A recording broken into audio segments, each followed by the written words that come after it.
거룩한 부처님께 귀의합니다.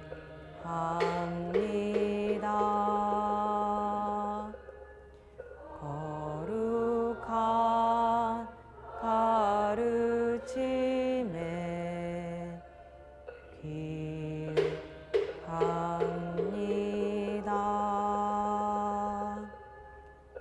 거룩한 스님들께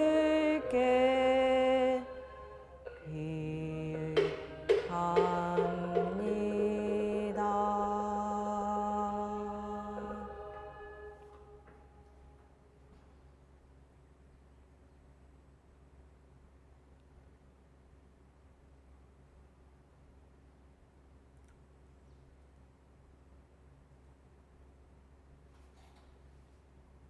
대승불제의 요체이며 609 반야경을 260자로 축약한 반야심경을 마음에 새기면서 우리말로 공독하겠습니다.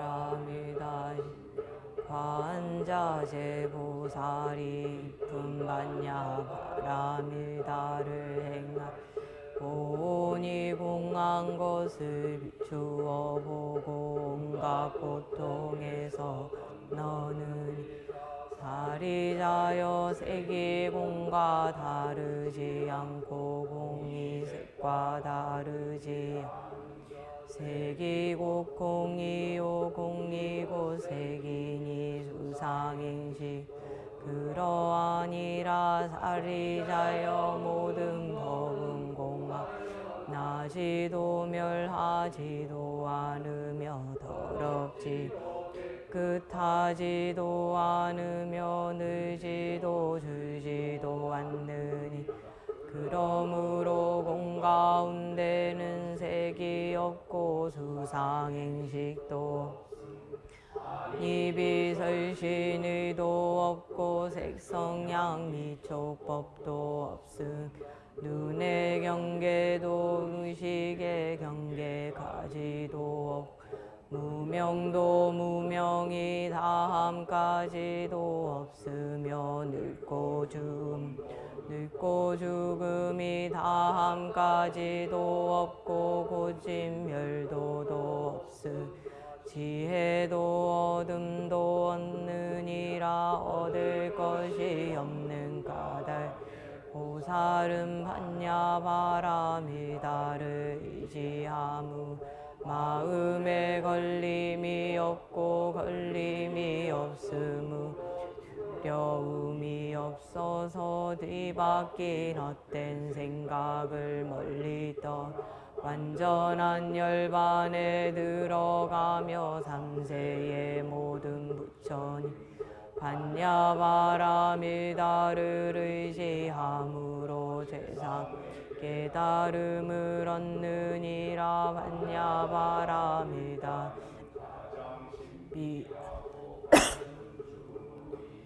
위 없는 주문이며 무엇과도 주문이니 온갖 괴로움을 없애고 진실한 허망하지 않음을 알지니라. 이제 반야바라미다 주를 말하리라. 아제 바라 승아제 모지사바 아제 바라 승아제 모지사바 아제 바라 승아제 모지사바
네. 반복하게 맞춰 반배 올리겠습니다. 모두 자리에 앉으십시오. 오늘 총무보살님 없으셔서 할리스에서 날아왔네요. 감사합니다.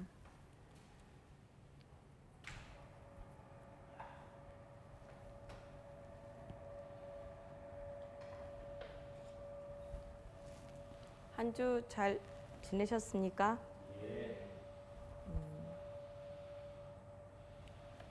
들리시죠? 오히려 이 소리가 적은 것 같네요.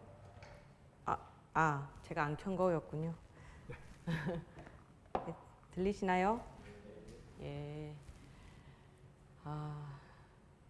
그러네요. 8월 초 되면 한 2주 쉬면 그때 휴가도 다녀오시고 좋을 것 같기는 한데, 그죠? 한창 갑자기 장마 끝나고 더워져서. 예, 회주 스님께 한번. 자, 지난주까지는 그 부처님께서 출가하시고 나서 이제 깨달음 성도하시고 2년 동안도 집에 안 가셨는데, 집에 가셔서 사실은 마치 속셈이 나의 가족들을 모두 출가시키리라 뭐 이런 마음으로 가셨는지, 자기 아들 그리고 자기 사촌 그리고 까필라국의 왕자들 그리고 우팔리, 그러니까 이발사였던 우팔리까지 다 출가를 시키게 되잖아요.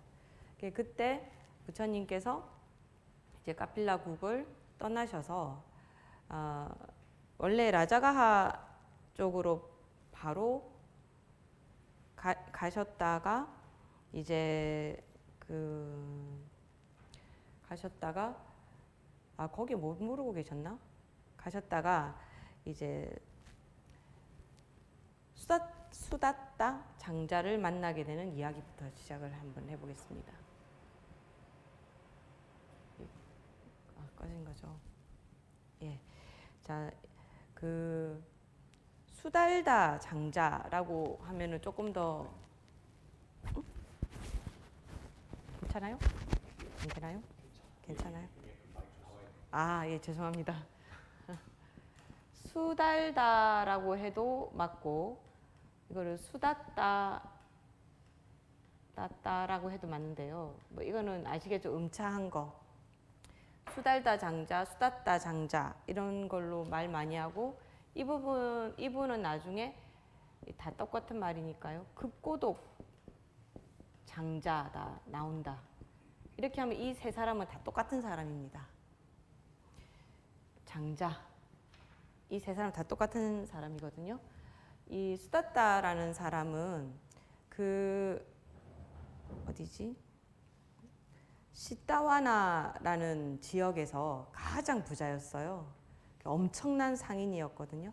그래서 이분이 한 번은 이제 시타와나에 있는 자기 처남집에를 갑니다. 그러니까 처남이 뭐 은행가였다라는 데도 있고, 그냥 처남집인데 굉장히 부자였다, 막 여러 가지 이야기가 있는데요. 아무튼 원래 수다따가 처남집에를 가면 막 버선발로 뛰어나온다 막 그렇게 하잖아요. 너무 반가워서 이제 이렇게 맞이하는 데 있어서 굉장히 환영한다 이런 느낌을 많이 줬었는데, 그날따라 뭐 수다따 장자가 왔는데도 처남은 나를 보지도 않고 뭐 다른 걸 한다고 막 바쁜 거예요. 그러니까 형님 하면서 찾아갔겠죠. 뭘 하신다고 이렇게 바쁘십니까? 누가 결혼이라도 합니까? 이렇게 물어봐요. 그러니까 이 처남이 하는 말이, 사실은 내일 내가 부처님이 오시기로 해서 이제 비구스님들하고 다 같이 오시니까 이제 공양을 해드리기로 해서 그 준비하느라고 이렇게 바쁘다면서. 그러니까 사람들이 밤늦게까지 불을 켜놓고 준비를 하고 난린 거예요. 그러니까 이 수다따 장자가 처남한테, 형님 저는 오늘 좀 뵙고 싶은데 오늘 뵐 수는 없냐고. 갑자기 부처님 오신다니까 너무 환희심이 나서 빨리 뵙고 싶은 거예요. 근데 처남이 내일 오시니까 내일 만나라 라고 이야기를 하는 거죠. 그때 부처님은 어디에 계셨냐면 이제 시타와나 근처에 있는 어느 숲에 계셨어요. 그러니까 이 그 수다따가 밤에 자다가 이제 컴컴할 거 아니에요. 뭐 우리 시골도 가로등 없는 데는 굉장히 컴컴하잖아요. 근데 이거는 벌써 2,500년 전이니까요. 그 불이 꺼지고 별빛밖에 없는 상태에서 얼마나 어둡겠어요. 그런데도 이 수다따는 너무 부처님 보고 싶은 거예요. 그래서 밤에 자다가 갑자기 벌떡 일어나서는 안 되겠다. 내가 내일이 오기 전에 먼저 미리 만나야 되겠다. 이렇게 생각을 하고 숲으로 갑니다. 근데 알다시피 숲까지 가는 길이야 뭐 어떻게 평지니까 간다 하더라도 숲으로 들어가면 숲이 우거지고 하니까 굉장히 무섭잖아요. 불빛도 하나 없는데. 그리고 뭐 밑에는 이렇게 약간 짐승 뼈라던가 이런 것도 굴러다니고 하니까 가려고 하는데 약간 무서움증이 드는 거예요. 돌아갈까라는 생각은 안 하지만 가긴 가야 되는데 조금 주저하고 있을 때 하늘에서 소리가 내려왔다 그래요. 네가 가는 길이 맞으니까 그대로 가라.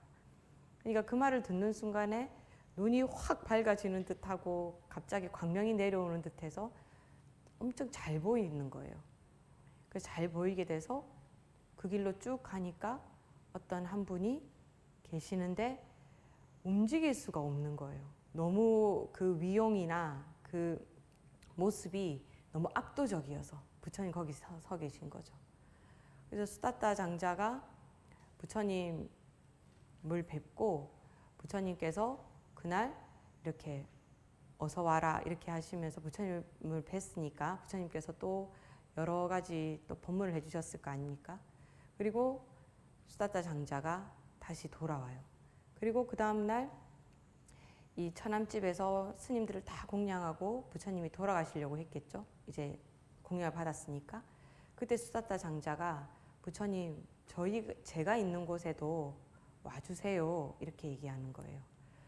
그 이분이 있는 곳은 어디냐면 우리 경전 읽다 보면 사위국 기수급고덕원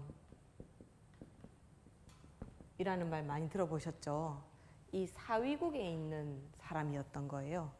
경전에 보면은 금강경도 사위국 기수급고덕원에 있고 제가 좋아하는 아미타경도 사위국 기수급고덕원에서 말씀을 하시는 거거든요. 사위국 사람이에요. 그러니까 이 사위국은 요즘 그 인도 말로 하면 시라바스티에 있는 사람인데 우리나라에도 좀 와주세요 라고 이야기를 해요. 그러니까 부처님께서 내가 머물 곳이 있으면 가겠다라는 식으로 말을 하니까 이 수다따가 내가 부처님과 부처님 제자들을 위해서 정사를 하나 크게 짓겠다고 와달라고 합니다. 근데 부처님 대답을 안 하세요. 또 한 번 더 얘기합니다. 부처님 제가 정사를 지어 드릴 테니 와주세요. 또 대답을 안 하세요. 3번을 물어본다고 그래요. 근데 3번을 다 대답을 안 하세요. 그러니까 이 수다따 장자는 그러면 저 같으면은 생각이 없으신가 보다 하고 포기할 만도 한데 수다따 장자는 또 한 번 더 말합니다. 4번째 말하는 거죠. 부처님 우리나라에 오셔서 법문을 해주시면 제가 큰 정사를 지어드리겠다고. 그러니까 부처님 이렇게 말씀하셨다고 그래요. 저는 조용한 곳을 좋아합니다. 이렇게 말씀하셨다고 그래요. 그러니까 그 말을 듣고 수다따 장자는 허락을 하셨다 이렇게 생각을 하고 다름에 이제 가서 내가 지어야 되겠다 이렇게 생각하는데 가만히 생각해 보니까 부처님이 좋아하시는 곳을 자기가 결정하기가 너무 힘든 거예요. 그래서 부처님께 말씀드리죠. 부처님 제가 가서 부처님 좋아하시는 곳을 찾기가 너무 힘드니까 스님 한 분을 모시고 가서 그 스님이 한번 봐주시면 어떻겠습니까? 라고 얘기해요. 부처님이 그래 그러면 이 사람하고 가라 라고 하는데 누굴 가라고 해주시냐면 사리불한테 가라고 하는 거예요. 여러분 사리불 하면 10대 제자 중에서 지혜 제일이죠. 그리고 범행도 제일이잖아요. 그죠? 그러니까 얼마나 깐깐하겠어요. 사람이. 지혜도 지혜롭기도 하니까 뭐 터 같은 거 보면서 부처님 뭐 무엇을 좋아하시는 것도 보지만 그 외에도 살기에 좋은가 먹거리가 좋은가 이렇게 조용한가 수행하기 좋은가? 또 탁발하러 가기 좋은가? 그리고 지내기에 날씨가 적당한가? 뭐 이런 거 다 보겠죠. 너무 습하거나 우리 지난번에 어디야? 습지에다가 잼버리 해서 난리 났었잖아요. 새만금 같은 데는 거기가 이렇게 간척지다 보니까 뭐 축축한 데니까 뭐 그런 데면 진짜 곤란하잖아요. 그런데 사람 살기가 힘든 거죠. 그러니까 그런 걸 다 봐야 되니까 사리불을 보냅니다. 그러니까 사리불이 가서 여기가 좋겠습니다 라고 했는데 그러니까 정말 깐깐한 사람인 거예요. 하필이면 거기가 이제 사위국의 태자라는 말도 있고 그냥 왕자라는 말도 있어요. 태자면 뭡니까? 반드시 왕이 되는 거고 왕자면은 그냥 왕의 아들인 거잖아요. 어디에는 태자라고 돼 있고 어디에는 왕자라고 돼 있어요. 태자든 왕자든. 그래서 기타 태자라는 말 들어보신 적 있죠? 이거하고 또 똑같은 말이 제타라고 해도 똑같아요. 그래서 같은 말입니다. 그래서 제타, 기타 태자, 제타 태자 다 똑같은 말이에요. 그거 아세요? 이 제타에서 우리 제다이 나오는 영화 아세요? 광선검. 그죠? 거기 제다이가 이 제타 태자 이름에서 따갔대요. 실제로. 아무튼 제타 태자, 기타라고도 하고 제타라고도 해요. 그래서 아무튼 이 태자가 갖고 있던 동산이었어요. 그래서 굉장히 넓어요. 그러니까 동산 하나 전체니까요. 우리도 산 갖고 있는 사람들 보면 이렇게 올라갔다 내려갔다 하기가 힘들어서 그렇지 뭐 몇만 평 하면 굉장히 높은 산 같은 경우에는 몇만 평 이렇게 되잖아요. 근데 인도 같은 경우에는 나지막한 구릉지 같은 데가 많다 보니까 그런 동산이었나 봐요. 그 태자가 가진 동산이었던 거예요. 그래서 어쩔 수 없이 이 주인이 있으니까 협상을 하러 가요. 그래서 이 수다따가 내가 여기를 살려고 하니까 얼마면 돼? 이런 거죠. 얼마면 저한테 주실 수 있습니까? 그러니까 태자는 전혀 돈에 궁핍한 사람이 아니잖아요. 아니 내가 거기서 뭐 좀 하려고 이제 내 땅인데 네가 왜 달라고 하냐? 나는 돈 아무리 많이 줘도 안 팔 거야 라고 한단 말이에요.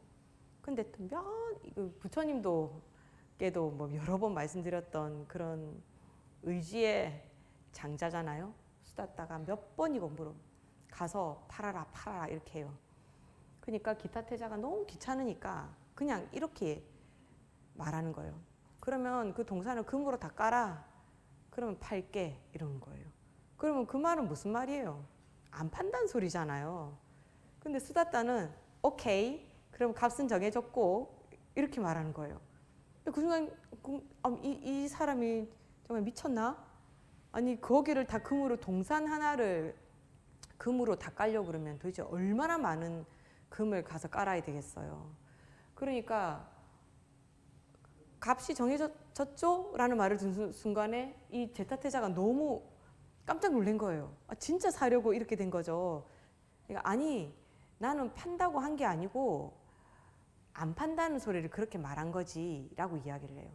근데 이 수다따는 이 왕자임에도 불구하고 지지 않습니다. 그러면 법대로 합시다 라고 해서 진짜 법정에 가요. 그 당시 법정이라 해봐야 무슨 장로들 모아서 회의를 하는 거겠죠. 그죠? 내가 이 땅을 팔라고 했더니 기타 태자가 분명히 금으로 다 깔면은 나한테 판다고 했다. 근데 지금 와서는 그걸 줘도 안 판다고 한다고. 이거 누가 모르냐고 시시비비를 가려달라고 하는 거예요. 그러니까 그 장로들이 그 법정에서 의논을 했겠죠.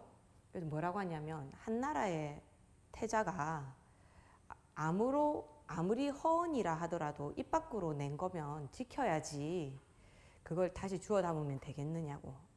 그러니까 금으로 다 깔면 파는 걸로 합시다 라고 해서 수다따 장자가 이긴 거예요. 근데 그걸 다 못 깔면 안 파는 거니까. 근데 어느 날 진짜로 수다따 장자는 그 다음 날부터 금을 깔기 시작해요. 그러니까 태자는 진짜 이 사람이 그걸 금으로 다 까나? 좀 궁금할 거 아니에요. 그러니까 이 그 책에 의하면 동산의 반의 반도 못 깔을 정도로, 그래도 반의 반 정도는 깔았다는 소리지. 깔고 있으니까, 깔고 있는데 이제 막 그 땅 밑에다가 막 뭘 수다따 장자가 이렇게 헤집고 이렇게 있더래요. 그러니까 기타 태자는 뒤에서 보고 더 깔라고 하니 이제 금이 없구나. 이제 안 판다고 하겠지? 라고 해서 약간 놀리듯이 얘기해요. 왜? 이제 더 못 깔겠어? 그럼 포기해. 이거 금 다 걷어가. 그랬더니 수다타는 진짜 안 져요. 그게 아니고요. 내가 금 너무 많아서 창고가 너무 여러 개다 보니까 어느 창고에서 빼올까 하고 지금 계산 중이라고. 이제 다 깔 거라고. 아니 그러니까 기타 태자 너무 궁금하잖아요. 아니 도대체 너는 너의 전 재산이 들어갈 수도 있는 문제인데 도대체 뭘 하려고 이 땅을 그렇게 비싸게 주고라도 살려고 하냐라고 물어봐요. 그러니까 부처님 이야기를 하면서 부처님께서 여기서 수행하실 수 있도록 내가 정사를 만들려고 한다. 이 정사라는 말은 우리 뭐 사찰, 암자 이런 말 들어봤는데 정사라는 말은 잘 안 들어보셨죠? 이렇게 쓰거든요. 이 정사는 뭐라고 할 때 쓰느냐면 이게 한 사람 정도가 이렇게 들어갈 수 있는 곳에서 딱 수행을 하는 곳, 이런 뜻이 되는 것이 정사라는 곳이에요. 그러니까 부처님께서 그 동산을 다 사도 이제 거기에서 수행을 할 자리는 각자 수행할 자리가 조금씩 조그맣게 있는 거죠. 그러니까 여기 기수급고덕원이라고 해서 우리가 이 기수급고덕원이 기원정사라고 하거든요. 최초의 정사는 뭐였습니까? 중림정사. 중림정사였죠. 그리고 그 다음으로 대표적인 데가 기원정사거든요. 그래서 이 정사는 수행을 목적으로 하는 곳이라는 뜻이에요.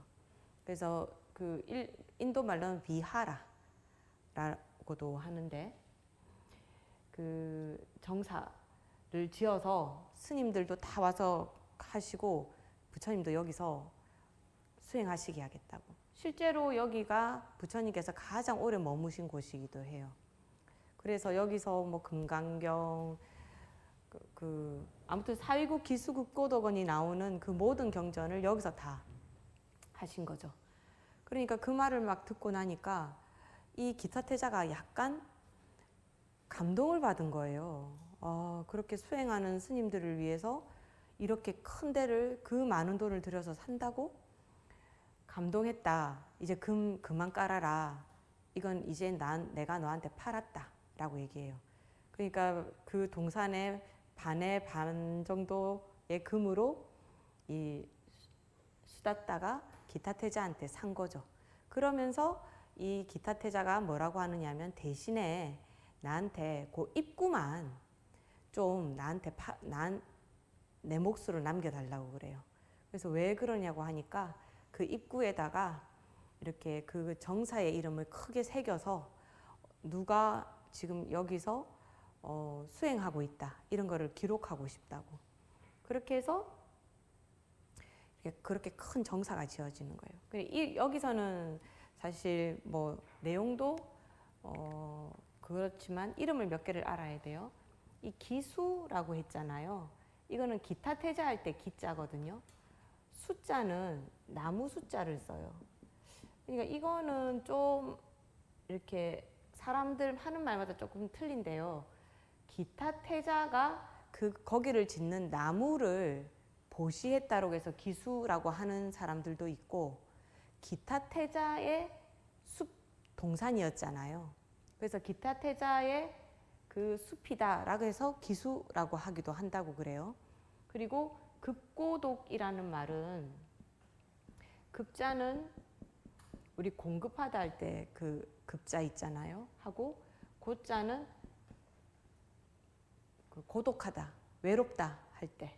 그리고 독자는 고독이네요. 죄송합니다. 고독한 사람에게 무언가를 준다.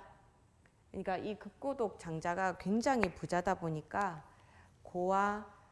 고아라던가 고아, 노인, 그리고 병든 사람 이런 사람들한테 굉장히 보시를 많이 했대요. 그래서 보시를 했다라는 의미에서 급이 되는 거죠. 이것도 두 가지로 이야기 되는 것 같던데요. 그런 사람들한테 보시를 했다라고 해서 급고독이라고 하기도 하고, 이 기원정사를 지어서 이제 사실은 그 스님들이 전부 사실은 뭐 재산이 있는 분들이 아니잖아요. 그렇게 홀로 사시는 비구 스님들한테 공양을 올렸다고 해서 급고독이다, 이렇게 두 가지 설이 있더라고요. 근데 잘 말해지는 것은 그 기타태자가 나무를 공급하고 급고독 장자, 원래 이렇게 보시를, 불쌍한 사람들한테 보시를 많이 하던 사람이었던 이 수다따를 그 마을 사람들이 급고독 장자라고 불렀다라는 거예요. 그래서 급고독 장자가 지은 정사다라고 해서 기수 급독 이렇게 해서 급독, 원은 뭐 이원자겠죠, 그죠? 그렇게 해서 기수급고독원이라고 한다라는 거예요. 기원정사. 그래서 여기서 보면은 우리가 참 사람이 돈이 많아도 그 돈을 어디서 쓸 것인가, 또는 이 사람은 어디서 기쁨을 얻었는가 라는 걸 이 이야기를 통해서 우리가 한번 배워볼 필요가 있어요. 원래 급고독 장자 수다따 같은 경우에는 그 고아나 어려운 사람들을 도왔다라는 사람이라면, 이 사람은 원래부터 보시하고 남한테 주면서 기쁨을 느꼈던 사람이잖아요. 근데 우리 부처님이나 관세음보살님이나 이런 분들도 자기만, 우리가 왜 아라하는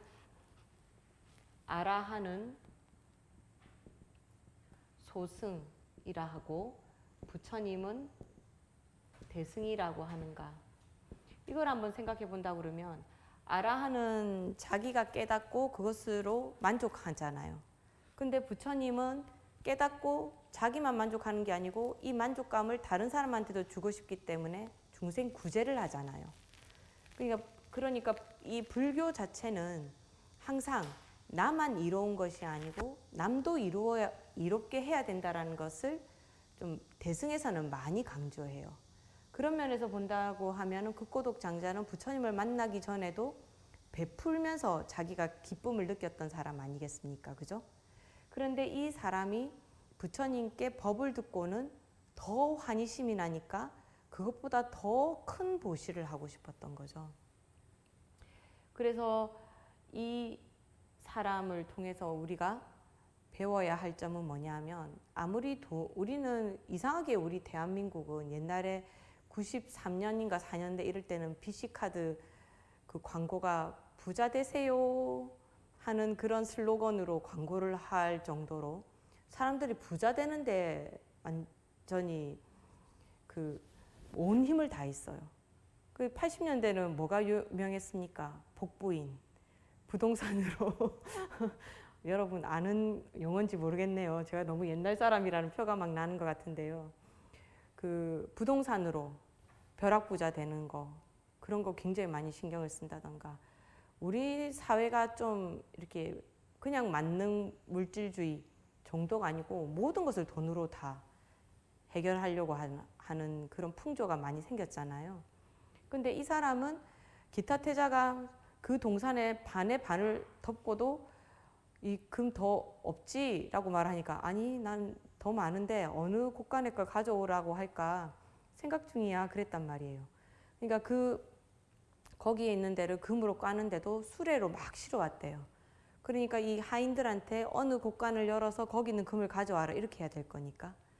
그 정도로 돈이 많은 사람이지만 이 사람은 실제로 돈을 버는 것보다는 이 돈을 쓰면서 사실은 더 기쁨을 느꼈던 사람이 아닐까라는 생각이 드는 거예요. 그러니까 부자가 된다라고만 해서 행복한 게 아니라는 거죠. 근데 이 사람은 남을 도와주면서도 기쁨을 느꼈는데 그날 밤에 그 무서움을, 그러니까 처음부터 저는 그 생각이 들더라고요. 그 부분에 대해서는 잘 나와 있지 않은데요. 왜 처남이 내일 부처님 오신다, 오신다고 했단 말이에요. 근데 왜 그 밤에, 그 껌껌한 밤에 못 가서 막 안달을 했을까? 잠을 못 잤잖아요. 너무 먼저 뵙고 싶어서. 근데 부처님 돌아가실 때를 생각해 보면 어느 비구스님은 부처님 돌아가시고 나서 덩실덩실 춤을 췄대요. 그 왜 부처님 돌아가셨는데 안 슬퍼하냐고 하니까 이제 잔소리쟁이가 없어졌지 않느냐고, 얼마나 좋으냐고 그랬다는 거예요. 그러니까 이 법을 듣는 것 자체가 어떤 사람한테는 잔소리인 거죠. 근데 수다따는 어땠어요? 부처님 오신다라는 소리를 듣자마자 자기는 무조건 가서 지금 하루라도 빨리, 이제 하루도 안 남은 거잖아요. 밤이었으니까 이제 한 12시간만 있으면 뵙는데도 그 전에 가서 뵙고 싶은 거죠. 그리고 놀라운 것은 그때 부처님 안 죽으시고 계셨다는 거예요. 노인도 아닌데, 부처님 젊으신 분이셨잖아요. 그때 나이로 해봐야 한 30 몇 세 이렇게 되셨을 텐데 안 주무시고 수행하신다라는 그 부처님도 대단하시고, 어쩌면 수다따가 온다라는 걸 알고 깨어 계셨을 수도 있지만, 근데 그 행복을 수다따는 재산을 모으는 데 두지 않고 그것을 베풀고, 그리고 정말로 자기가 부처님에 대해서 부처님 가르침을 듣고 감동을 하니까 그것을 어떻게 부처님을 도와드릴까만 생각하다 보니까 얼마를 쓸까 이런 건 별로 중요하지 않았다라는 거잖아요.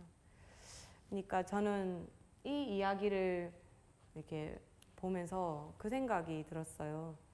아, 진짜 우리가 돈을 가지고 자꾸 돈이 많으면 좋을 텐데, 제가 지난번에 말씀드린 적 있죠. 올해는 그런 걸 많이 못 봤는데 그건 다행스러운 일이죠.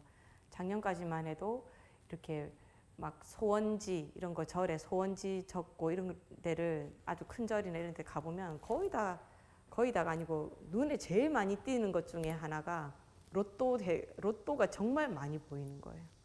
로또 당첨되게 해달라고. 근데 실제로 로또에 당첨돼서 좋은 사람도 있겠지만은 불행하게 된 사람들도 많잖아요. 일확천금, 그죠? 일확천금으로 된다라는 게 사람이 그럼 욕심이 막 생기게 되거든요. 그러니까 저는 극고독 장자 이야기를 보면서 역시 돈 있는 사람이 복을 짓는 건가? 그 생각도 들더라고요. 복 있는 사람이 복을 짓는다 그런 말 하잖아요. 우리 그런 말로 돈 있는 사람이 돈 번다 이런 말 하죠. 그것처럼 복 있는 사람이 복을 짓는 건가? 이 사람이 그 정도로 부유하게 살면서 남을 도울 수 있을 정도의 사람이면 굉장한 마음으로도 복을 많이 짓는 사람이고, 실제로 물질적인 복도 타고난 사람이잖아요. 근데 이 사람은 더 큰 복을 짓는 거죠. 그러니까 지난번에 우팔리가 아누르따가 눈이 안 보이는 부처님 제자죠. 실을 깨지를 못해서 누군가 나의 실을 끼워줄 리가 없는가, 공덕을 지을 사람이 없는가라고 하니까 부처님께서 와서 끼워주시면서 이 세상에서 가장 공덕을 잘 짓는 사람은 나다 이렇게 말씀하셨잖아요.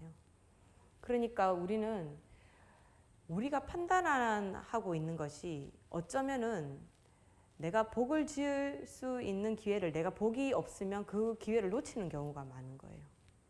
복이 있으면 안 놓칠 텐데. 그러니까 우리가 복을 짓는 길은 뭐 진짜 뭐 이 극고독 장자처럼 막 돈이 있어서 누구를 도와주고 이런 걸로만 복을 지을 수 있는 건 아니거든요. 내 마음 하나하나 쓰는 것을 그날그날 어떻게 쓸 것인가, 내가 그걸 잘 살펴보는 것도 항상 복을 짓는 거란 말이에요. 남을 해하지 않는 생각, 그리고 이 세상을 좋게 만드는 생각을 많이 해서 바깥으로 내보내야 된다는 거죠. 어쨌든 부처님께서는 극고독 장자가 이 기원상 정사를 짓고 나서 비구승들과 함께 와서 여기를 머무르게 됩니다. 그리고 중림정사는 어떻게 했는지 모르겠지만 기원정사 같은 경우에는 부처님께서 지내시기가 편하도록 부처님을 위한 공간을 또 따로 만들기도 하고, 그렇게 굉장히 정성을 많이 들인 그런 곳이라 하더라고요. 그러니까 기원정사에 머무르시면서 부처님께서 수행을 그 장자들과 함께 하시게 되는 계기가 됩니다. 그것을 기타태자와 극고독 장자가 하게 되죠. 이 두 사람에 대한 전생담이 있는데요. 그 부처님 전생에 그러니까 부처님 전생이 아니고 이 기타 태자하고 굴고독 장자의 전생에 이 아기였어요. 이 둘 다. 그래서 모래성을 쌓으면서 모래를 가지고 막 놀고 있었단 말이에요. 근데 그 당시에 부처님이 석가모니 부처님이 아니시죠. 그 당시 부처님이 지나가세요. 그러니까 이 두 아이가 이 모래 장난을 하다가 부처님 지나가시는 것을 보고 그 모래로 예를 들어서 애들 소꿉장난하면서 이거 밥이야 뭐야 이렇게 하잖아요. 그러니까 그 장난을 하다가 그 모래로 부처님이 오시니까 공양을 올리는 거예요. 부처님께 이것은 뭐다 이렇게 하면서 공양 올리는 거예요. 그러시면서 부처님께서 어린아이들이 참으로 대견하다 이렇게 하시면서 수기를 내리시거든요. 너희들은 언젠가는 부처가 될 것이다. 그랬는데 그 두 아이가 하나는 태자로 태어나고 하나는 극고독 장자로 태어났다고 그래요. 그러니까 이 두 사람은 전생에서부터 부처님을 알아보는 눈이 있다라는 거죠.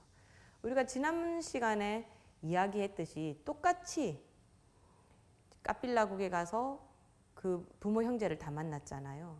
근데 아버지는 어땠습니까? 내 아들을 자랑스러워 하면서도 아들로 계속 봤잖아요.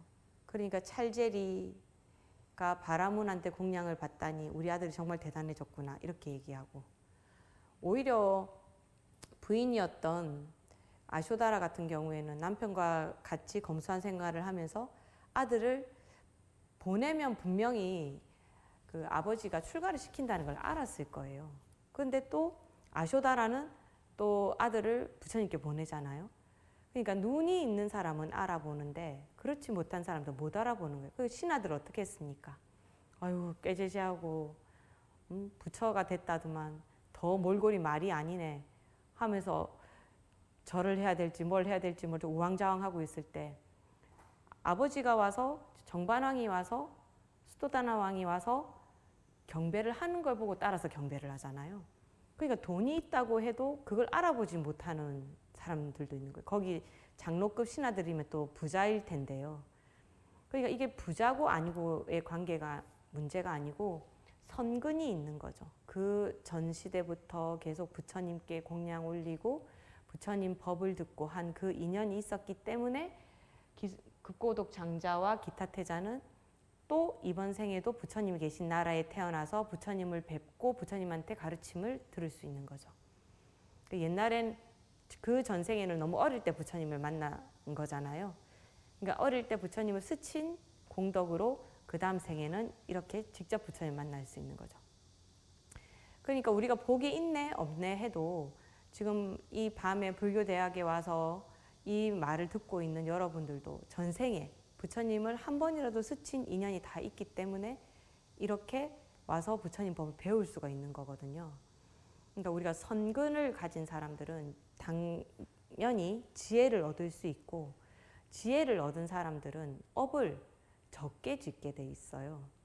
그래서 오늘 이렇게 나온 김에 그 다음에 우리가 열애 10호 지금 하고 있잖아요. 열애, 응공, 정변지, 명행조까지 했잖아요. 그 다음이 뭐냐면 선서. 이 선서는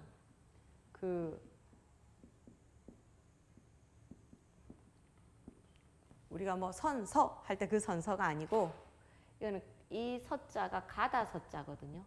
가다. 실제로 가는 거요. 이 선은 좋다 이 말이잖아요.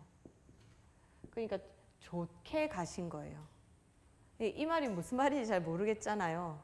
우리 열애 같은 경우가 오는 거였잖아요. 열애는. 그죠? 그와 같이 오신 분, 진리와 같이 오신 분. 근데 이것은 가신 분인 거예요. 그러니까 이거 설명할 때 기억나시는지 모르겠는데요. 타타 가타라고 해서 아가타가 아가타라고 하면 오다가 되고 가타라고 하면 가다가 되기 때문에 어떤 경우에는 이것이 그와 같이 가셨다라는 뜻으로도 쓰인다는 말씀 드린 적이 있잖아요. 근데 해석을 열애로 했기 때문에 이건 아가타가 되는 거거든요. 근데 오신 것은 중생을 위해서 오신 거. 근데 잘 갔다라는 건 뭐냐 하면은 어디에서 갔냐면 번뇌에서 떠나갔다라는 말로 된 거예요. 번뇌에서 떠났다. 그래서 번뇌가 없는 상태다라는 뜻이 되는 거죠. 그러니까 정리하면 어떻게 됩니까? 열애라고 하면 중생을 위해서 진리와 같이 그와 같이 오신 분. 세간해는 세간의 모든 것을 이해하신 분, 알고 계신 분. 정변지도 바르게 두루 모두 아시는 분. 명행종은 명과 행. 그러니까 명은 뭐라 했습니까? 지혜. 행은 우리 개정해 삼학. 명과 해가 밝으신 분. 명과 행이 만족하신 분. 완전히 이루었다. 이렇게 되겠죠? 하신 분 명행조. 그 다음에 선서. 완전히 번뇌에서 떠나가신 분. 번뇌에서 떠난 분. 그것이 선서. 이제 우리가 지금 열애 10호 중에서 이제 5가지가 되는 거죠. 열애, 응공은 뭐죠? 응당이 공양 받으실 만한 분. 그래서 응공, 정변지, 명행족, 선서까지 해서 5개 했네요. 아까 세간해가 아니었네요. 선서, 세간해니까 다음 시간에 할게 세간해네요. 선서는 번뇌에서 떠났다라고 하는 겁니다. 그러니까 번뇌에서 완전히 떠나셨기 때문에 부처님 같은 경우에는 우리가 정말로 복이 있다, 공덕을 많이 지으셨다 하는 이유가 어디 가나 그 라자가에 갔을 때는 빈비사라 왕을 만나서 중림정사를 얻고, 그죠?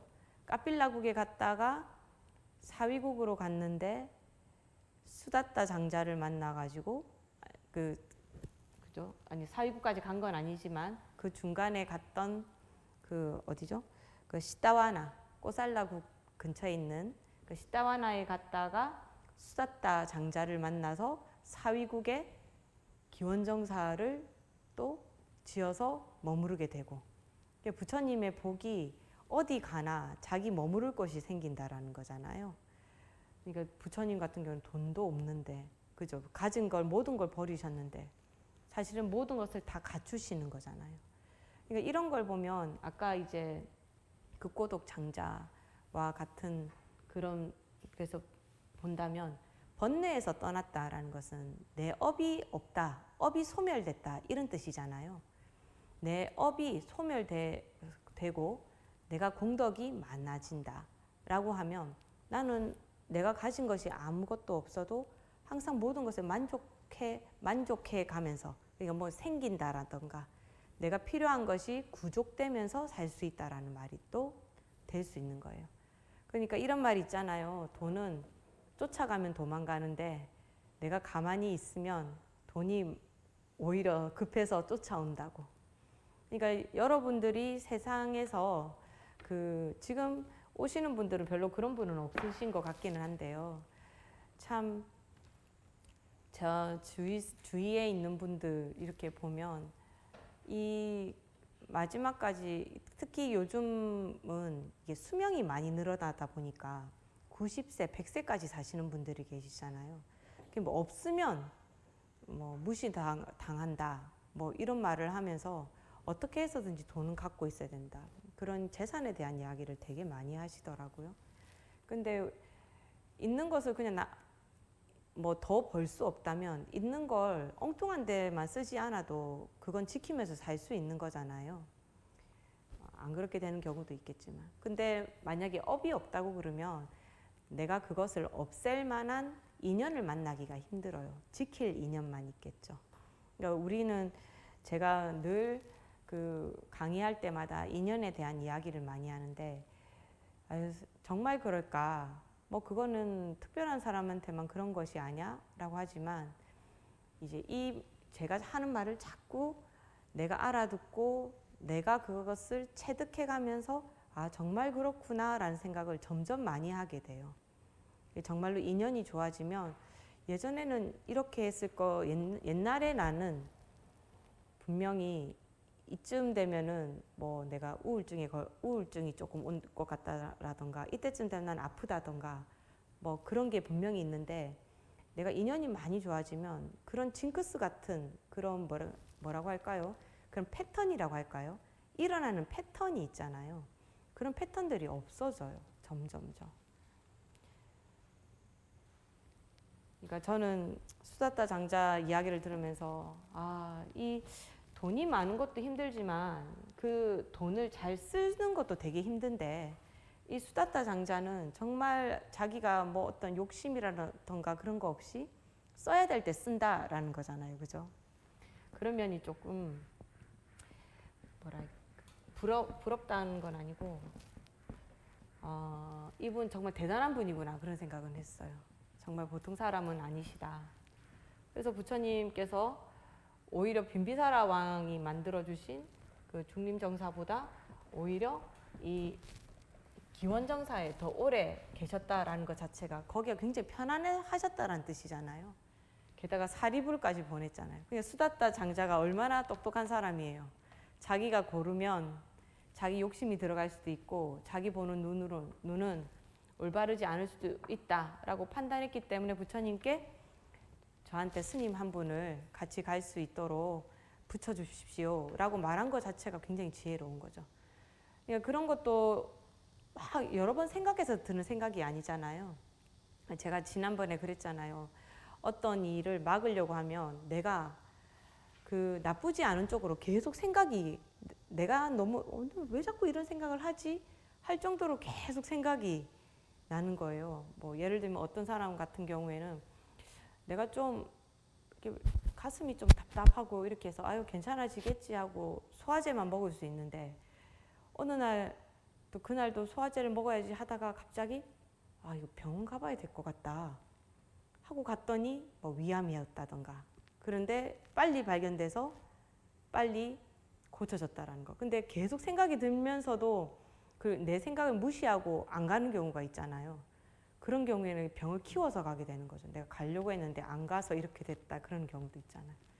그러니까 내가 복이 많고 지혜로워지면 내 마음에서 내가 좋은 방향을 갈 수 있도록 지혜가 떠오르는 거예요. 그러니까 수다따 장자도 마찬가지죠. 내가 고르면 부처님 자리를 계실 곳을 잘 못 고를 수 있는데 부처님이 보내주신 누군가가 보면 더 잘 보일 수 있지 않을까라는 생각도 사실은 지혜로운 생각이죠. 그냥 나오는 생각은 아닌 거죠. 그러니까 저는 그런 생각을 하거든요. 이렇게 부처님께 기도 올리고 그리고 내가 업을 적게 하고 인연을 좋게 만들고 업을 줄이고 하는 것 자체가 나의 업무게를 계속 줄여서 그 줄여진 업무게만큼 지혜가 계속 생기게 하는 거예요. 근데 우리가 부처님을 모르면 지혜가 생기기가 힘들 수도 있어요. 모르니까. 그런데 부처님하고 일단 인연이 되면 부처님은 항상 법신으로, 그죠? 우리 법신 배웠잖아요. 법신으로 작용하시잖아요. 그러니까 우리한테는 지혜가 채워질 수밖에 없는 구조인 거예요. 근데 저는 살면서 점점 그런 생각을 많이 하거든요. 내가 진짜 부처님 안 만났으면 이런 생각을 하고 살 수 있을까? 그런 생각 많이 하거든요. 한번 이 이야기를 한번 믿고 마음을 한번 내보시면 좋겠다. 그런 생각이 들고요. 오늘은 저희가 해야 될 부분을 보니까 제가 하도 굉장히 여러분 5개는 제가 너무 진하게 한번 이야기를 해서 머릿속에 콱 바뀌지 않았어요. 이번에 해야 되는 게 이제 불자로서 지켜야 할 계율과 윤리는 무엇인가 이 부분이에요. 그래서 이 부분은 보니까 거의 제가 한 부분이어가지고 그래도 그냥 한번 정리한다라는 느낌으로 그리고 이 뒷부분에 참회라는 부분이 있어서 그 부분을 조금 더 설명을 하고 넘어가야 되겠다라고 생각을 했어요. 이제 118쪽에 보면 맨 처음에 삼귀이 계로 살겠다 뭐 이렇게 있잖아요. 삼귀이 뭐예요? 삼귀의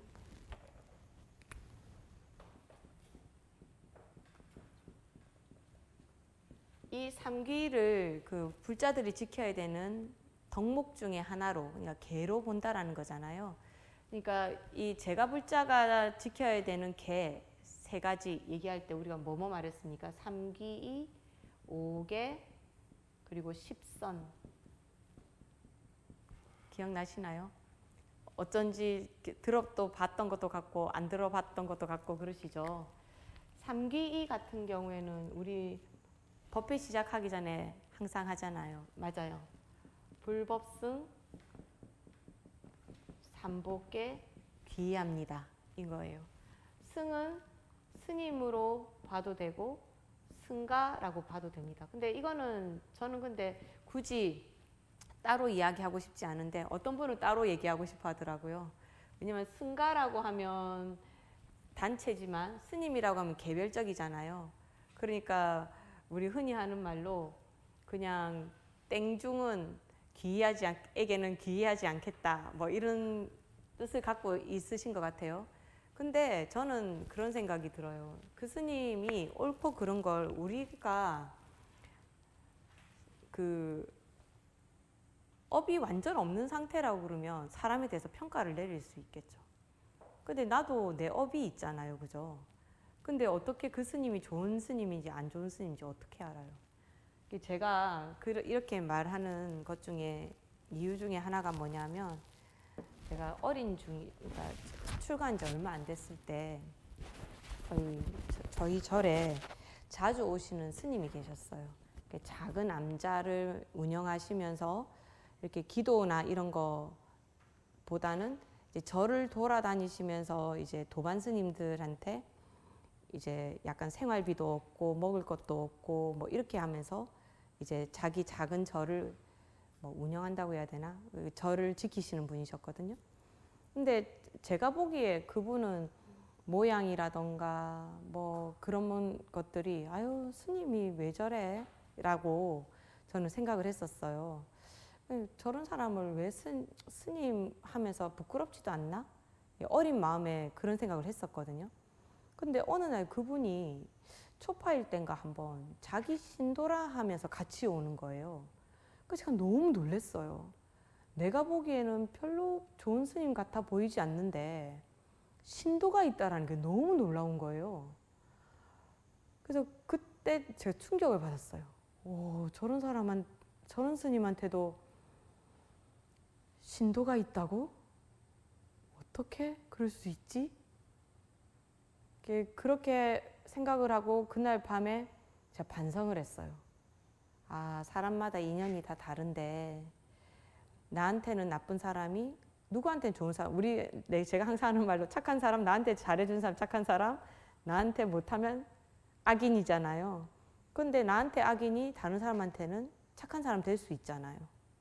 그것처럼 저 사람과 그 신도와 그 스님 사이에는 내가 뭐 스님, 옳은 스님이다 아니다 이 판단하는 것은 내 기준에서 판단하는 거고 그 신도님은 이 스님한테서 뭔가 가피를 입었다던가 아니면 이 스님 덕분에 자기 삶에 뭐 살아가는 데 있어서 어떤 변화의 계기가 있었다던가 그 의리나 아니면은 그 은혜가 있어서 이 스님의 신도로서 계속 살아가는 걸 수도 있잖아요. 그리고 그러면 그 스님 분명히 그 신도한테 좋은 일을 해주신 거고 스님으로서 할 일을 하신 거잖아요. 그러니까 내가 봤을 때 저건 아니다라고 한다고 해서 모든 사람한테 그런 건 아닌 거죠. 그러니까 이 스님이 땡중이다 아니다. 그걸 구분하는 거는 우리의 몫이 아닌 거예요. 그건 부처님 몫인 거예요. 부처님과 같이 업이 없으신 분이 판단해야 되는 거예요. 제가 어느 스님 한 분은 너무 이렇게 저는 약간 좀 자유롭게 뭐 이런 스님도 있고 저런 스님도 있다 이렇게 보는 편인데 제가 만난 적은 없고 한번 들어본 적이 있는 스님인데 이 스님은 스님이면 이렇게 해야 된다 라고 해서 그걸 굉장히 잘 지키고 사는 스님이었어요. 뭐 오신채 먹지 마라, 뭐 오신채 안 먹고 고기도 먹지 마라. 자기가 고기를 안 먹고 저 오개가 있으니까 절에 올 때는 신도들도 다 고기를 못 먹게 하는 거예요. 네가 절에 온다고 하면 일주일 동안 고기 먹지 말고 와라. 뭐 이런 식으로. 이것도 먹지 마. 굉장히 엄격하게 하는 분이었어요. 근데 이분은 어느 절에 갈 때마다 절 주인이 이 스님을 자꾸 쫓아내는 거예요. 그러니까 이스님한테 와서 주지를 살아주세요 이렇게 해도 조금 있으면 이스님은 쫓겨나는 거예요. 분명히 신도들이 볼 때는 엄청 좋은 스님인데, 근데 저는 이제 그 생각을 했어요. 그게 뭐냐면 이제 아까 말했던 아라한처럼 내가 갖고 있는 기준으로 남한테까지 맞추려고 하면은 좀 뭐랄까 포용력이 없다고 해야 될까, 너무 잣대가 좁잖아요. 정확하잖아요. 그러니까 세상도 이 스님한테 너무 정확한 잣대를 들이대는 거 아닐까라는 생각을 했어요. 그러니까 이 스님이 조금만 자기가 생각하는 것이 아니고 세상이 봤을 때 조금만 잘못돼도 그게 다른 사람 눈에 보일 때는 엄청나게 큰 걸로 보이는 거죠. 그러니까 이 스님이 너무 정확해서 그런지 몰라도 계속 절을 옮겨야 되는 거예요. 돈은 없는 스님인데 가는 곳마다 좀 유하게 하시면 좋은데 너무 이렇게 정확하게 하시려고 하다 보니까 좀 주위 사람들 미움을 잘 사는 거예요. 이게 독설도 하시니까요. 근데 수행자는 어떻게 보면 약간 그렇게 하는 면도 있어야 되지 않아요? 자기한테 엄격하고, 그죠? 나한테 엄격한 거 하게 한다라는 것은 그게 좋은 거잖아요. 그러니까 남한테도 그 기준 들이대면서 너도 좋은 거니까 해 라고 얘기하는 건데, 그게 싫은 사람한테는 이 스님은 나쁜 사람이 되는 거죠. 그러니까 좋은 스님인데도 그런 평가를 받는다라는 말이죠. 그러니까 스님한테는, 개별적 스님한테는 귀의할 수 없다 이렇게 하면 안 돼요.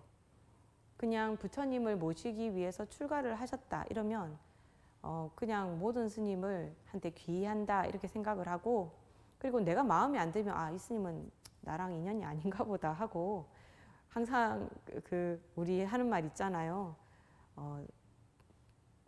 절이 싫으면 중이 떠나야지 절이 떠날 수는 없잖아요. 스님이 내가 귀의하지 할 만큼 내가 그런 마음이 안 생긴다 그러면 귀의할 만한 스님을 내 인연을 또 찾아가면 되죠. 그렇게 간단하게 생각하셔야지, 스님과 승가를 이 귀승을 스님과 승가로 따로 생각하지 마라. 개별적이든 단체든 똑같은 것이다. 그리고 만약에 저 스님한테 내가 귀하지 못할 만하다라고 생각한다면 그건 그냥 나랑 인연이 안 맞는 거다. 누군가한테는 좋은 스님이실 것이다 라고 생각을 해야 되는 거예요. 그것이 중도예요. 우리 지난 시간에 중도 했죠, 그죠?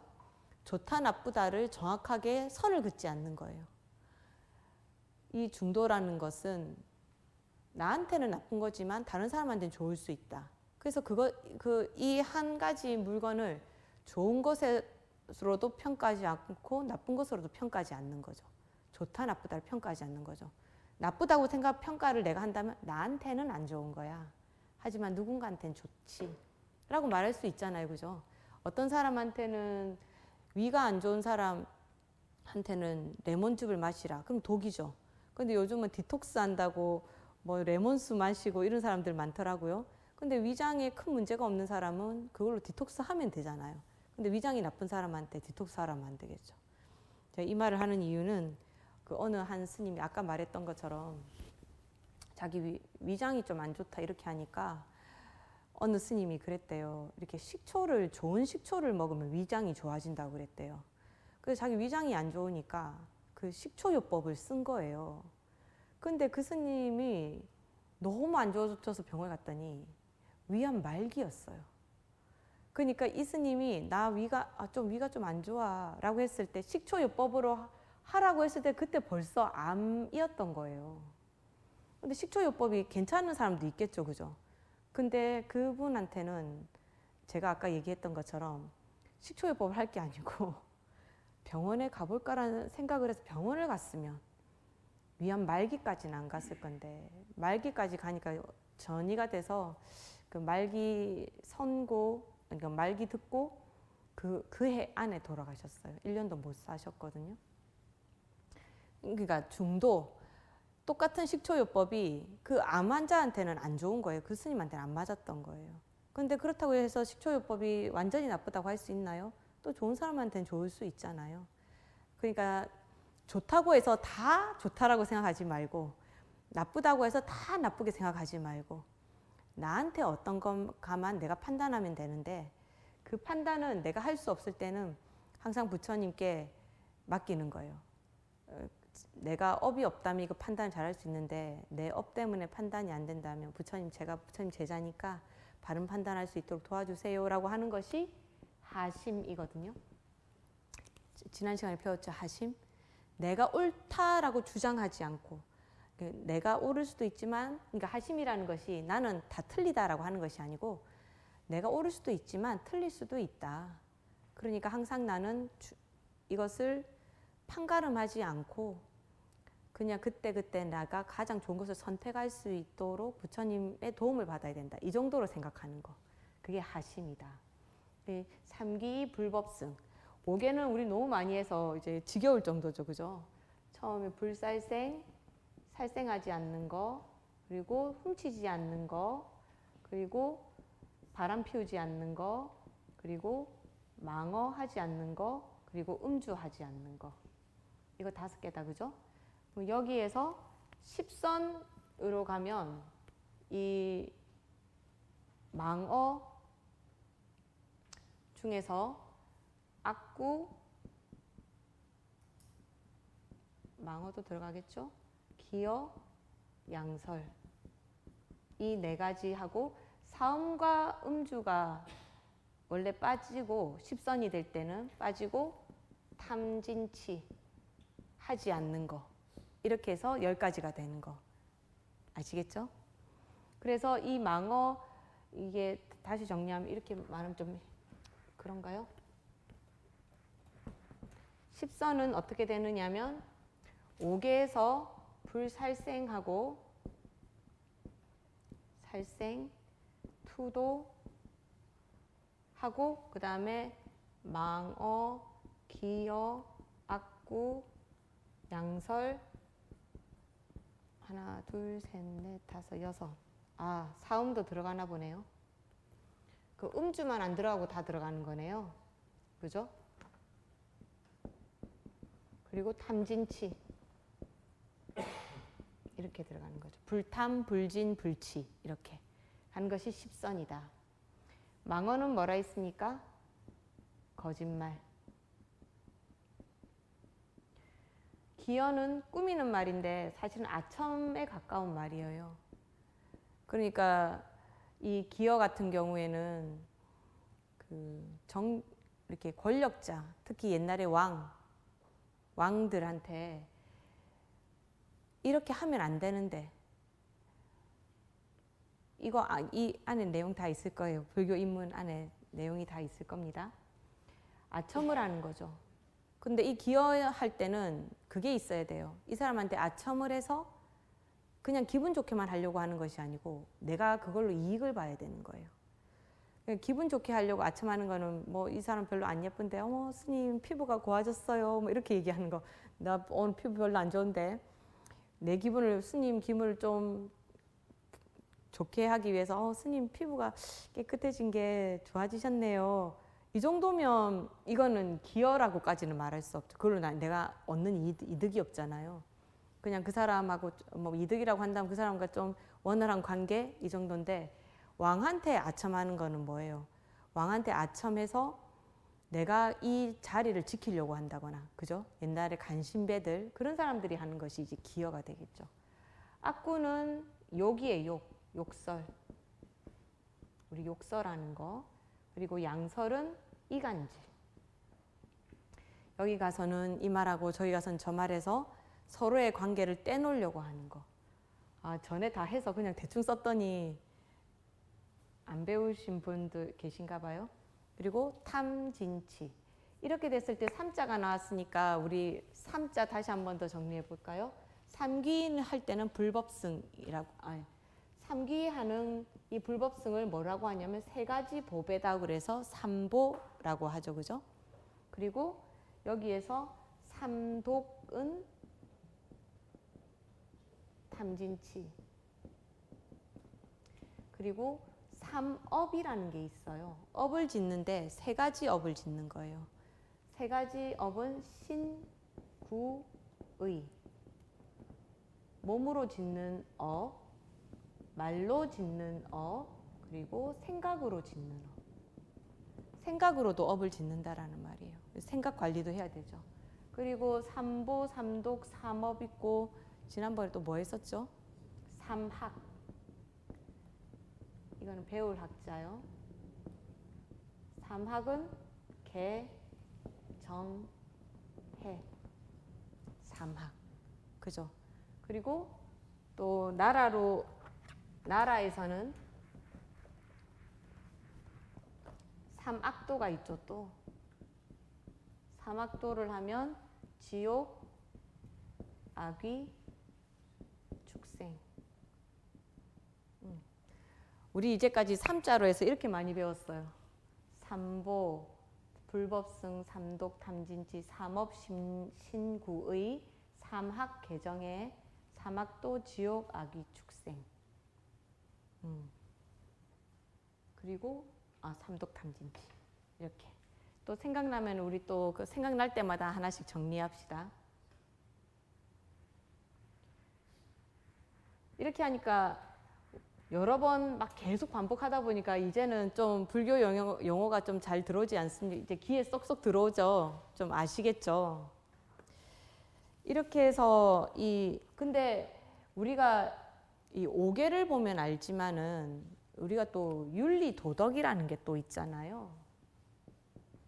우리 살아가면서 윤리 도덕. 근데 제가 지난번에 이 도덕적으로는 굉장히 쇼킹, 그때 여여신 보살님은 깜짝 놀라서 부모인데도요? 부모라도 나한테 도움이 안 될 때는 좀 인연을 끊는 것도 생각해 봐야 된다 이렇게 얘기했을 때 깜짝 놀라요. 그 왜 그래요? 사회적인 윤리 도덕 때문에 깜짝 놀라는 거잖아요. 그죠? 물론 경전에도 이 윤리 도덕에 대해서 많이 하고 있는 게 많아요. 뭐 부모님한테 뭐 효도해야 된다라는 건 물론이고 뭐 나라도 지켜야 되고 뭐 윤리 도덕 다 나오는데 불교에서는 그 기준이 어떤 특별한 어떤 그 덕목이 있어서 그 덕목을 다 지키지 않으면 안 된다라는 그런 윤리와 도덕이 있는 건 아니죠. 예를 들면 뭐 라울라 출가할 때 정반왕이 너무 충격을 받으니까 부처님께 부탁하는 거는 그 어린 아이가 출가할 때는 부모님 허락을 좀 받아달라. 이런 거는 사실은 이 윤리 도덕에 들어가는 거 아니에요? 근데 부처님 그걸 무시했잖아요. 그냥 내 아들이니까 자기 아들이어서 그럴 수도 있는데 그걸 미리 아쇼다라나 정반왕한테 알린다는 생각을 안 하고 그냥 자기 제자들하고만 의논해서 정해버렸잖아요. 라울라를 출가시키자 이렇게 정해버렸잖아요. 그러니까 윤리 도덕이 안 중요한 건 아니죠. 근데 그 불교 같은 경우에는 목적이 뭡니까? 우리 불교의 목적 뭐예요? 뭐라고 해야 돼요? 불교의 목적? 응? 맞아요. 열반. 열반이라는 말을 여러 개로 우리 다르게 말할 수 있죠. 열반도 되고 해탈한다고 해도 되고 또 뭐라고 하죠? 열반, 해탈. 또 성불이라는 말. 두 자로 된 걸로 말하면 이렇게가 될 거고 다른 걸로 표현하면 윤회에서 벗어난다. 그죠? 벗어난다. 또 번뇌를 끊는다.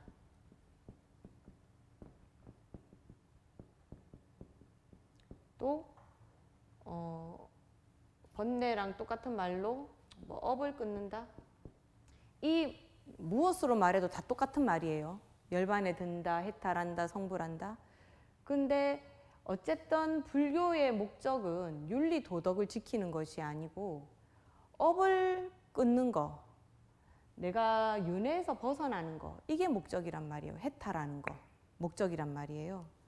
그러니까 어떤 때는 윤리 도덕을 지키지 못할 때도 있어요. 저만 해도 집에 나와서 우리 부모님하고 다른 막내 동생은 찬성했는데 제 바로 아래에 있는 남동생은 누나가 쓴 돈 다 벌어놓고 가라 그랬단 말이에요. 걔 생각에는 뭐예요? 이제까지 먹여주고 키워놨더니 돈도 안 벌고 안 벌어놓고 가버리냐 이거 아니에요? 지금도 이제 부모님 부양은 이제 제 동생이 하고 있는 거지만은 윤리 도덕, 우리는 벌써 스님이 되면 벌써 윤리 도덕은 깨버려야 되는 거예요. 그렇죠? 그러니까 이거 외에도 뭐 사람들의 관계에 있어서 뭐 어떻게 해야 된다, 뭐 여러 가지. 근데 우리 불자들은 지혜로워진다라는 건 뭐냐 하면 약간 윤리와 도덕이라는 이게 사회 통념도 또 관습 이런 것도 또 윤리 도덕에다 집어넣는 경우가 많잖아요. 뭐 직장 상사가 있으면 직장 상사가 말하는 것을 절대로 뭐 복종해야 된다라는 그런 분위기 같은 게 있잖아요. 그래서 괜히 뭐라고 한마디 하면은 감히라는 말을 써가면서 어떻게 막 그렇게 하잖아요. 그런데 우리는 그런 데서 조금 벗어나서 어떻게 하면 서로의 업이 해탈하는 쪽으로, 업을 끊어내는 쪽으로, 윤회를 벗어나는 쪽으로 갈 수 있을까를 생각해 봐야 되는 거예요. 저는 가족 사이 관계에서 그런 걸 되게 많이 보거든요. 예를 들면 엄마가 자식한테 또는 아버지가 자식한테 뭘 해라고 그러면 이 아들은 뭐든지 그것을 복종을 해야 되는 그런 분위기다. 그럼 이 사람은 뭐 학교, 뭐 자식된 입장에서 보면 학교 뭐 이런 거를 다 부모 원하는 대로 다 갔는데 자기는 정작 행복하지 않은 거야. 그렇게 되면 부모도 행복하지 않은 자식을 계속 봐야 되는 거잖아요. 결국은 부모는 그러니까 부모가 하라는 대로 이렇게 뭘 해라 이렇게 말했다라는 것은 부모 욕심이 있는 거잖아요. 내 자식은 이렇게 했으면 좋겠어. 그런 욕심이 있는 거잖아요. 근데 자식은 또 부모한테 싫은 소리 듣기 싫은 거, 하라는 대로 다 해서 착한 자식이라는 소리를 듣고 싶은 또 욕심이 있는 거잖아요. 불교로 보면은 그 두 개 다 욕심이란 말이에요. 그런데 우리는 아까 10선에서 뭘 없앴어야 됐어요? 탐을 없애야 되잖아요. 그러니까 그 역할을 부모 쪽에서 아니지, 얘가 원하는 쪽으로 가야지, 내가 이렇게 말하면 안 되지 라고 해서 풀어줘야 되는 그런 게 있는 거예요. 그럼 또 자식도 또 나한테 안 맞는 건데 부모님이 그렇게 해도 또 부모님께 말씀을 드려야지 라는 또 용기가 있어야 되는 거예요. 어느 누구라도 한 사람이 욕심이 없어져야 되는데 그 두 경우가 하라는 대로 해서 그걸 따라간다는 게 서로의 욕심이라고는 생각 안 해보셨죠? 둘 다 욕심이 있는 거거든요. 저는 한 번은 이제 진짜 큰 깨달음을 얻은 적이 있었는데요. 저는 그 이후로 굉장히 마음이 편해진 적이 있어요. 제가 이제 천일기도 하면서 그 은사 스님 절에 있었기 때문에 3년을 계속 안에 있다 보면 그 이후에도 밖에 나간다 이 생각을 별로 못 해요. 그 개가 목줄 계속 매놨던 개가 목줄 풀어놔도 안 나가는 것과 똑같이. 근데 어느 날 내가 어디도 이게 조계종 교육도 가야 되고 이렇게 하는데 나가려고 하니까 그걸 은사 스님한테 이 말하기가 내가 계속 한 번도 3년 동안 나간단 말을 할 필요가 없었던 사람이잖아요. 그러니까 나가서 교육도 받아야 돼요. 이 말을 못 하겠는 거예요. 그래서 그냥 때 되면 가지 뭐 이런 식으로 생각하고 있었는데 오늘 제 이제 위에 사형님이 은사 스님께 그냥 뭔가를 대화를 하다가 약간 형님이 그 사형님이 아유 은사 스님은 항상 우리를 어디 못 나가게 하잖아요. 이렇게 말을 이렇게 내뱉은 거예요. 그러니까 은사 스님 하신 말씀이 내가 언제 못 나가게 했냐고. 나가고 싶으면 나가라. 일 있으면 나가라. 이러는 거예요. 근데 그게 아무것도 아닌 말이잖아요. 근데 제가 갑자기 가슴이 뻥 열리는 것처럼 내가 말하면 되는 거였구나. 말을 스님은 못 가게 은사 스님은 못 가게 한 적이 없는데 그러니까 이제까지 우리가 은사 스님하고 살면서 이 사람은 이럴 것이다 라는 생각을 내가 하고 있는 거예요. 여러분들 그런 적 없어요? 내가 이 말하면 제가 이 말 하겠지? 실제로 그럴지 안 그럴지 모르는데 그런 선입견 가진 적 없으세요? 그러니까 에이 말하기 귀찮으니까 그냥 내가 해버리자 뭐 이렇게 하고 뭐 남한테 일 시킬 때 특히 일을 부탁하거나 시켜야 될 때 그런 일 많잖아요. 내 분명히 이거 하라고 그러면 또 쫑알대거나 또 투덜대겠지. 아이 그 꼴 보느니 내가 하자. 아니 그냥 말했으면 그냥 예 하고 또는 아 좋아요라고 이렇게 말할 수 있는데 우리가 지레 생각한단 말이에요. 그래서 제가 그 다음부터는 그 말을 듣고는 속이 너무 시원해져서 아 뭐든지 그냥 그 상대가 기분 나쁘지 않도록 내가 기회를 봐서 말하면 되는 거구나 라고 생각을 하고, 못 나가게 한다라는 생각은, 못 나가게 한다라는 것은 그 사람이 못 나가게 한 것이 아니고 내가 그 사람이 못 나가게 한다고 내가 생각을 하고 있었던 거더라고요. 그러니까 우리는 윤리, 도덕 이런 거 생각하면 윗사람의 말을 들어야 된다 이렇게 생각을 하잖아요. 근데 하지도 않은 말을 벌써 나 혼자 듣고 있는 거야. 나가지 마 이런 소리 한 적 없는데 나 혼자 그걸 듣고 있었던 거예요. 선입견으로.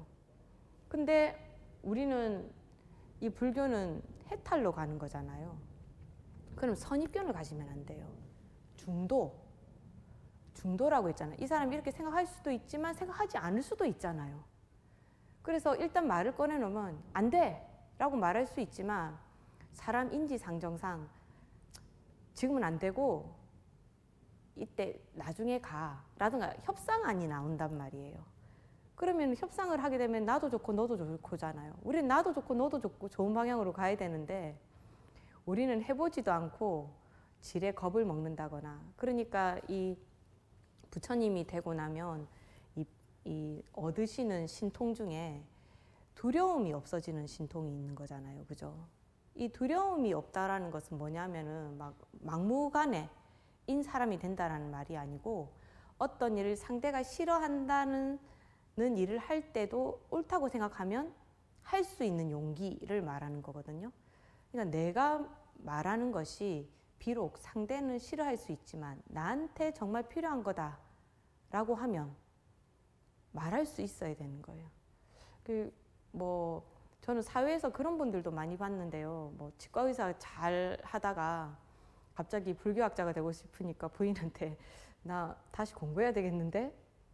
그거 보통 사람 같으면 말하기가 힘들 거 아니에요. 그죠? 생계를 유지하고 있는 그 가장인데 그 가장이 나는 정말 이 치과 의사 해봐도 이거 안 맞고 나는 불교 공부해야 되겠어. 이렇게 얘기할 때. 그러니까 또 그런 사람도 있잖아요. 잘 직장 다니고 있다가 갑자기 나 지금 안 가면은 안 될 것 같아. 나는 배 타고 요트 여행을 하고 싶어. 부인한테 집 잘 보고 있어. 나 요트 타고 가서 항해 좀 하다 올게. 자기 퇴직금 받아가지고 요트 사갖고 나가고 부인은 생계 유지하고. 그게 옳고 그름으로 치면은 가장으로서는 비난받을 수 있겠죠. 근데 일단은 얘기해서 대화를 해보는 건 할 수 있잖아요. 근데 우리는 대화도 안 해보고 미리부터 안 될 거라고 생각한다는 거죠. 그래서 저는 그런 경우가 있을 때 좀 잘 권하는 방법인데요. 그냥 내가 고민하다가 에이 말하자 하고 딱 말하는 거 하지 말기. 뭔가 상대가 싫어할 만한 말이지만 내가 해야 될 때는 내 마음으로 그 사람한테 말하듯이 여러 번 누구야 내가 이렇게 하고 싶어 라는 거를 내가 몇 번을 되뇌요. 그 사람한테 말하듯이. 그러고 나서 말을 하게 되면 그 사람도 마치 말을 듣는 것처럼 좀 편안하게 듣는 게 있거든요. 왜냐하면 그거는 왜 그러냐면 내가 이미 내 마음속에서 그 사람한테 말하는 연습을 여러 번 했잖아요. 내 마음에서. 나 내일 휴가 갈 건데 첫날은 나 혼자 좀 잠을 자고 싶어. 우리 다 휴가 가기로 했는데 첫날은 나 잠을 좀 자고 싶어. 이 말을 해야 되는데 싫어할 것 같아. 그러면 내가 쉬어야 되는데 하지 말라면 어떡하지? 이렇게 생각을 하는 게 아니고 내가 휴가 중에서 하루